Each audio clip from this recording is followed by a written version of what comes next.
Welcome back, strangers. I'm Ethan with The Strangest. A young married couple from Louisiana went on vacation to Australia.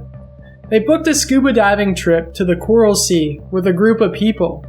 However, the couple were mistakenly left behind and stranded in the ocean for over 2 days before anyone noticed they were missing. By the time search and rescue efforts were launched, it was already too late. Tom and Eileen Lonergan were never seen again. The 2003 movie Open Water claims to be based on their disappearance. However, the true story is much darker. What happened to the unfortunate couple? Tom was 33 years old and Eileen was 28. The two had been married for almost 10 years at the time of their disappearance. They had met at Louisiana State University and served in the Peace Corps together. The couple were avid divers and wanted to dive the world's largest coral system before returning home to Baton Rouge after their time in the Peace Corps. On January 25, 1998, the couple booked a scuba diving trip on the MV Outer Edge with 24 other passengers to dive a section of Australia's Great Barrier Reef. Around 2:30 p.m., the boat reached the tip of the reef, and the divers spent the next 40 to 60 minutes exploring the magnificent sight. By all accounts, it was a perfect day to dive. The sky was clear and so was the water. The divers happily returned to the boat after their time in the water. Skipper Jeffrey Nairn took a head count and counted 26 people aboard. With everyone back on the boat, the skipper returned to shore. Despite the wrong count, none of the other passengers or crew noticed that Tom and Eileen were missing, along with their 2 dive tanks and weight belts. The 24 passengers departed the boat, and the next day the MV Outer Edge returned to the reef with a new group of divers as scheduled. The couple were nowhere to be found, but divers did discover 2 weight belts on the ocean floor that most likely belonged to Tom and Eileen. However, the crew didn't think much of them and described them as a bonus find for divers that day. It wasn't until the next day, on January 27th, that the skipper discovered Tom and Eileen's bags that include their wallets and passports. He contacted the Gone Walkabout hostel, where the couple were staying, but they had never returned after their diving trip. By the time authorities were notified of the couple's disappearance and search and rescue efforts began, the couple had been missing for over 51 hours. Most cases of missing divers aren't deadly. They are usually discovered missing and located within a couple of hours, not a couple of days. A massive air and sea rescue search was carried out over the next 3 days, but no trace of the missing couple was found. A week after the search concluded, the couple's diving gear began washing ashore. Tom's buoyancy control device was found over 100 kilometers away from the dive site, and a woman's wetsuit matching Eileen's size was found in Queensland. The wetsuit had tears along the butt and armpit area. Examiners believed it was from contact with coral, and not sharks like many have reported. 6 months after their disappearance, more of Tom and Eileen's diving gear was discovered washed ashore, which included dive jackets with their names, compressed air tanks, and a weathered dive slate, what divers use to communicate with underwater. The dive slate read, "To anyone who can help us, we have been abandoned on Agincourt Reef, the 25th of January, 1998, 3 p.m. Please help us. Come to our rescue before we die. Help!" All exclamation points. This is the last of what anyone would find of Tom and Eileen. On October 10th, 1998, the coroner declared the couple died from either exposure, drowning, or a shark attack, and formally charged the skipper of the MV Outer Edge with manslaughter. The skipper's lawyers pushed a murder-suicide theory based on the writings found in Tom and Eileen's journals. The couple's journal entries led many to believe that they had carried out a suicide pact, or were the victims of a murder-suicide at the hands of Tom. The couple wrote that they were unhappy with their lives, each other, and their jobs in the Peace Corps. Tom wrote one journal entry that said, "Like a student who has finished an exam, I feel that my life is complete and I am ready to die. As far as I can tell, from here my life can only get worse. It has peaked. It's all downhill from here until my funeral."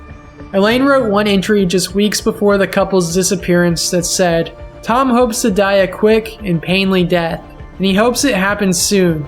Tom's not suicidal, but he's got a death wish that could lead to what he desires, and I could get caught up in that." Elaine chose to stay with Tom no matter the outcome. Both those journal entries are super eerie. However, Elaine's parents and family members said that the journal entries were taken out of context.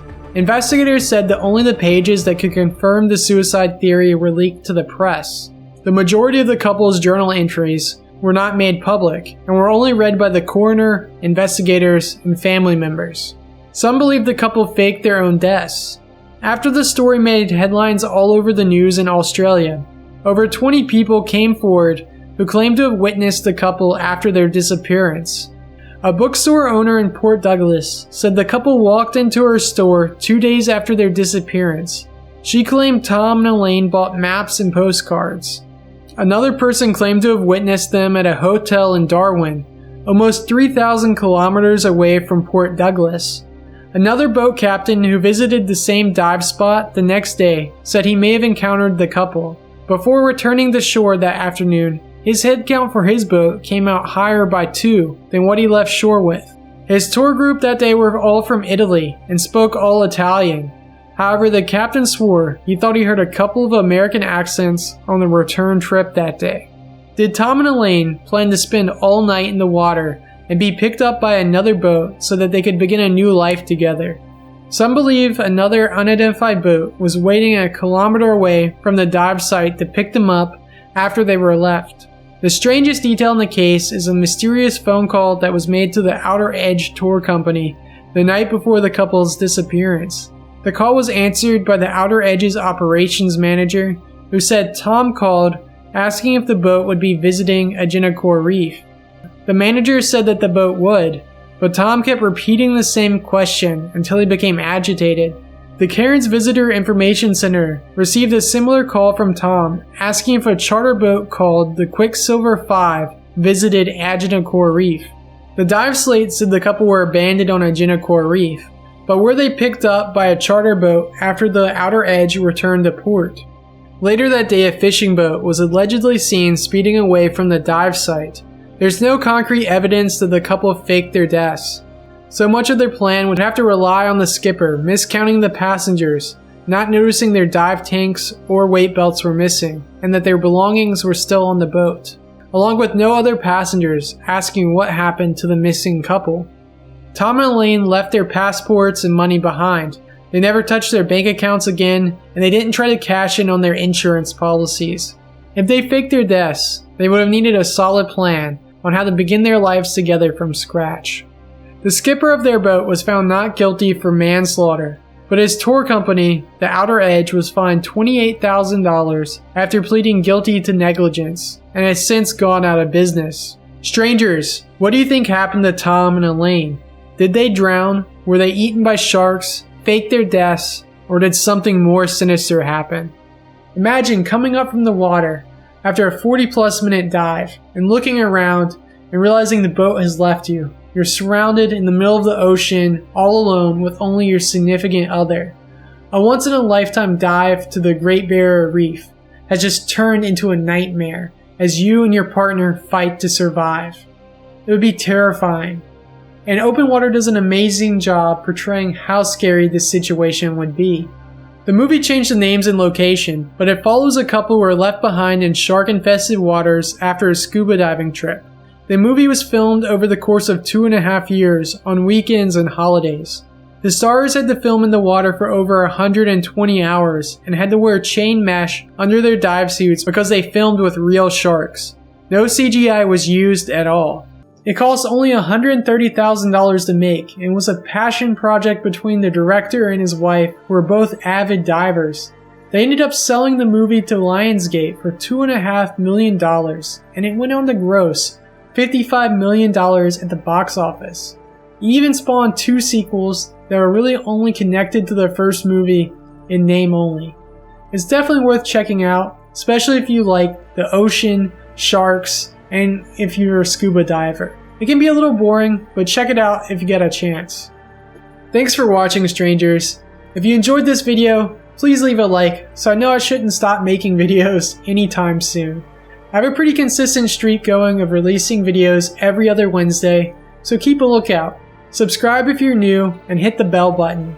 But if you can't get enough, I do post daily on our Facebook page. So check that out if you don't mind Facebook violating your privacy.